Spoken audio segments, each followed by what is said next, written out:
And what's up guys, this is my camera comparison test of the iPhone 14 Pro versus the Google Pixel 7 Pro, and this is the Galaxy S22 Ultra. Now this is 4K video on the front facing camera on each. How does the audio sound? I'm down here at the beach.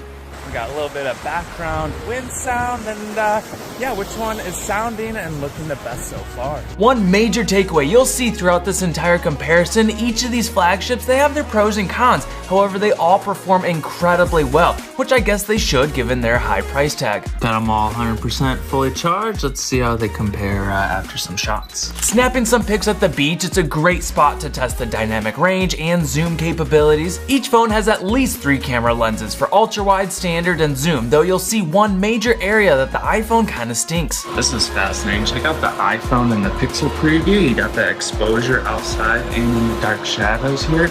And on the old S22, it's super blown out. It's not showing you a legit preview. Now after the S22 captured the shot, its HDR looks good, actually even brighter in the shadow areas. See that sign all the way over there? Check out how the zooms compare on this. The iPhone, all the way 15x max. And I mean, that's okay, I guess, but as soon as you look at the Pixel, check out that comparison. Or the S22, that's only at 30x. This one can keep going farther in. As we zoom in, anything in that 3 to 5 times range looks great on all the cameras. But anytime we start zooming in past that, you're gonna see that the iPhone really lacks. I get a lot of people fussing that, oh, they would never need to zoom in 100 times. And sure, that might be true, but you're missing the point. Because when you zoom in at your music concerts or your kid's soccer game or basically everyday life, normal zoom is very helpful to have, even just in that 5 to 15x range. With iPhone, it's 15 times is kinda garbage. Pixel and the S22, they are worlds better. Apple really should step it up in this area of zoom. Or say I wanna zoom in on the cute new baby swans. Sure, it looks okay at maybe 3x, but when you get to 5, 9, it's a little trashy. As for always on display, the iPhone is definitely brighter than the other two. Does it take a hit on your battery life? Maybe. As for screen brightness out here shooting, the iPhone definitely is the brightest, which is really nice to have. A couple portrait shots and they all do a great job of edge outlining and background blur. The Pixel's HDR processing on my skin tones look a bit funky, and the S22 has this off-putting green hue, but the new Galaxy S23 should be coming soon, so make sure you subscribe so you don't miss that camera test. All 3 can capture macro, and I think I'd give it to the Pixel and Galaxy on this one. Nighttime is a big area of comparison as Google led the charge into astrophotography and insane low light performance.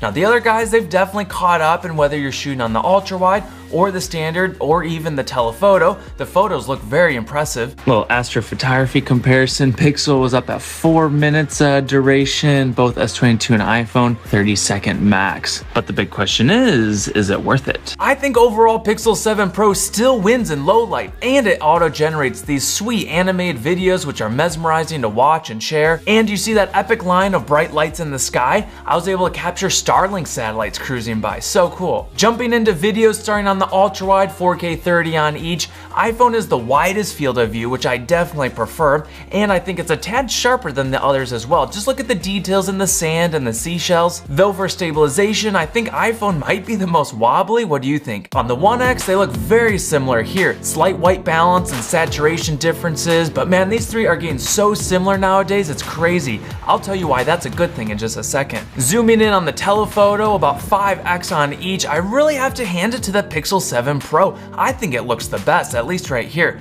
Accurate color representation, very sharp and crispy, and this is a handheld shot, which I think Pixel looks the most rock steady too. Of course, we gotta do a slow-mo test chasing some seagulls. They told me they love it, don't you worry. While the video looks similar, I think the S22 is the worst for quality, and then the Pixel's a bit shaky and flickering, so iPhone wins here. Quick battery update, been shooting for about an hour. S22 82%, 86%, and 80%. Now the iPhone's the only one with my SIM and actually pulling data, so I don't know if that makes a difference. I turned off auto uploading photos in the background, but looks like Pixel might be winning, at least for now.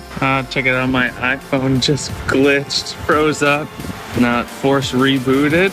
The 2 Androids didn't do that. I think all 3 cameras are so similar, and that's a good thing because now users can purchase any of these phones based upon your preferred OS. Android versus iOS, or pricing and budgets, or other unique features like S Pen or whatnot. And then whichever one you go with, you're still gonna get a top tier photo and video camera.